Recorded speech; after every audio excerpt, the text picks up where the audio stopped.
Baking powder ছাড়াও যেভাবে নরম তুলতুলে ভ্যানিলা স্পঞ্জ কেক তৈরি করবেন বাড়িতে, সেটার রেসিপি আজকে আপনাদের সঙ্গে শেয়ার করব। আসসালামু আলাইকুম এভরিওয়ান, আশা করছি সবাই অনেক ভালো আছেন। তো প্রথমে আমি শুকনো উপকরণগুলো নিয়ে নিয়েছি আমি এখানে 1 কাপ ময়দা, 3 টেবিল চামচ পরিমাণ কর্নফ্লাওয়ার এবং 3 টেবিল চামচ পরিমাণ গুঁড়ো দুধ। এটা আমি ভালোভাবে চেলে নিয়েছি এবং নিয়েছি হাফ কাপ চিনি, 1/4 কাপের মতো সয়াবিন তেল, আর ফ্রিজ থেকে আধা ঘন্টা আগে নামিয়ে রাখা 4টি ডিম, আর হচ্ছে ভ্যানিলা এসেন্স। তো এই ডিমটা আমি এখন খুব ভালো করে ফোম করে নিব। ডিমের সাদা অংশটা নিয়ে নিয়েছি এবং তার সাথে চিনিটাকে অল্প অল্প মিক্স করে আমি এখানে ডিমের ফোম তৈরি করে নিয়েছি। এই পর্যায়ে আমি ডিমের কুসুম এবং সয়াবিন তেল আর হচ্ছে ভ্যানিলা এসেন্স এগুলো মিক্স করে ভালোভাবে এটাকে মিশিয়ে নিব।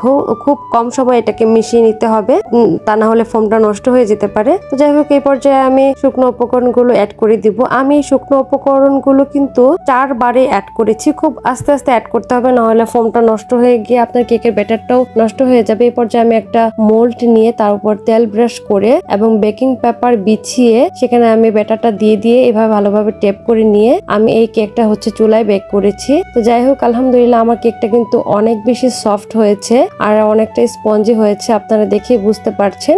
আর হচ্ছে আমি এটাকে প্রায় 35 মিনিটের মতো লো হিটে বেক করেছি। বেকিং পাউডার ছাড়া খুব সহজ রেসিপিতে আপনাদেরকে কেকটি তৈরি করে দেখালাম। কেমন হলো অবশ্যই কমেন্ট করে জানাবেন। ভিডিওটি দেখার জন্য ধন্যবাদ।